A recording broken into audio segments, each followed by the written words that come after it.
बिस्मिल्लाहिर्रहमानिर्रहीम। नबी पाक सल्लल्लाहु अलैहि वआलिहि वसल्लम की हदीस मुबारक है कि तुम बकरियां पालो इसीलिए कि इनमें बरकत है। बकरियां पालना सुन्नत भी है और मईशत भी। पहाड़ों पर रहने वालों का मरकज़ी पेशा गल्लाबानी है। इनकी भेड़ बकरियां एक साल में दुगना हो जाती हैं।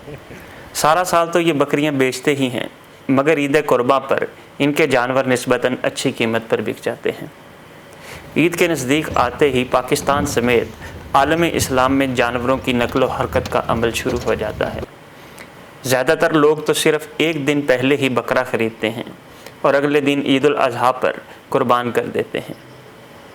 हम पहाड़ों पर घूमने वाले मुसाफिर हैं, इसीलिए पहाड़ी बकरों की ही बात करेंगे कि ये बकरे कैसे पहाड़ों पर अपनी ज़िंदगी बसर करते हैं। ये जानने के लिए हम मौजूद हैं मानसेरा डिवीज़न की वादी सिरन में, जहाँ अक्सर व बेशतर लोगों का गुजर बसर गल्लाबानी पर होता है।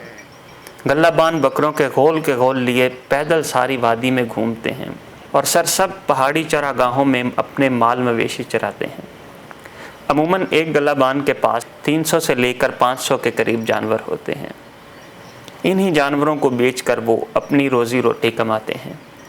इनके ज़्यादातर गाहक कसाई होते हैं, जो गोश्त के हिसाब से इन बकरों का मोल लगाते हैं। इनकी कीमत 8,000 रुपये से शुरू हो जाती है। कद में छोटे नज़र आने वाले ये बकरे मैदानी इलाकों के बकरे से ज़्यादा एक्टिव होते हैं, जो देखते ही देखते पहाड़ों की बुलंदियों तक पहुंच जाते हैं। इनकी फुर्ती की वजह इनकी ताज़ा खालिश खुराक है। ये बकरे पहाड़ों पर होने वाली छोटी घास की नरम नरम कोंपलें खाते हैं, जो सर्द मौसम में भी इनको हरारत देती है। इस कुदरती घास से ये पहाड़, ये चरागाहें भरी पड़ी हैं। मुकम्मल तौर पर खालिश और ताकतवर खुराक और ताज़ा माहौल में पलने बढ़ने की वजह से इनका गोश्त निहायत मज़ेदार होता है। अच्छी अफजाइश नस्ल हो तो एक साल में बकरियों की तादाद 2 गुना हो जाती है। बकरी के मेमने पैदा होते ही कुछ देर बाद चलना शुरू कर देते हैं और अपनी पैदाइश के अगले ही दिन तो ये फुदकते फिरते हैं। बकरी के मेमनों को देखकर इंतहाई मोहब्बत का एहसास होता है।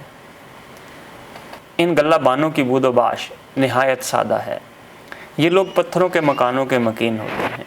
सादा बास गडरिए अपने अपने रेवड़ के साथ ही रहते हैं।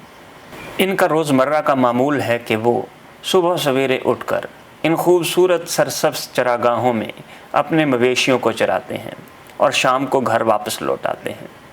घर वापस आकर कुछ देर आराम के बाद बकरियों का दूध निकाला जाता है।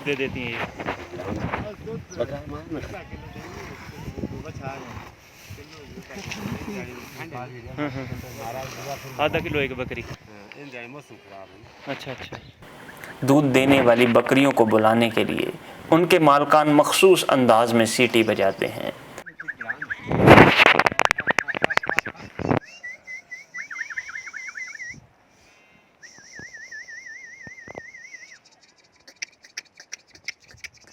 तो सीटी की आवाज़ सुनकर ये बकरियां दूध देने के लिए अपने मालकान के पास ऐसे दौड़ी चली आती हैं जैसे आप कोई वीडियो गेम खेल रहे हों।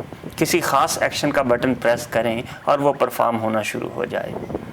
कुछ दूध तो इन बकरियों के नन्हे मेमनों की खुराक बनता है, तो कुछ दूध दो लिया जाता है।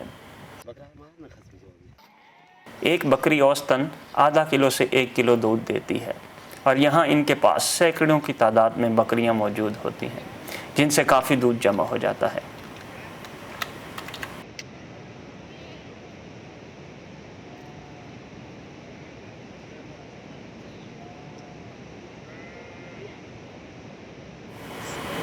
मैदानी इलाकों में तो घास भी अब कुदरती नहीं रही। अगर ईद पर आपको पहाड़ी बकरा खाना नसीब हो तो यकीनन आपको अंदाज़ा हो जाएगा कि बग़ैर किसी खाद, वैक्सीन या स्प्रे वाली घास के बजाय कुदरती तौर पर पैदा होने वाली खुराक खाने वाले बकरों के गोश्त में कितना फ़र्क है।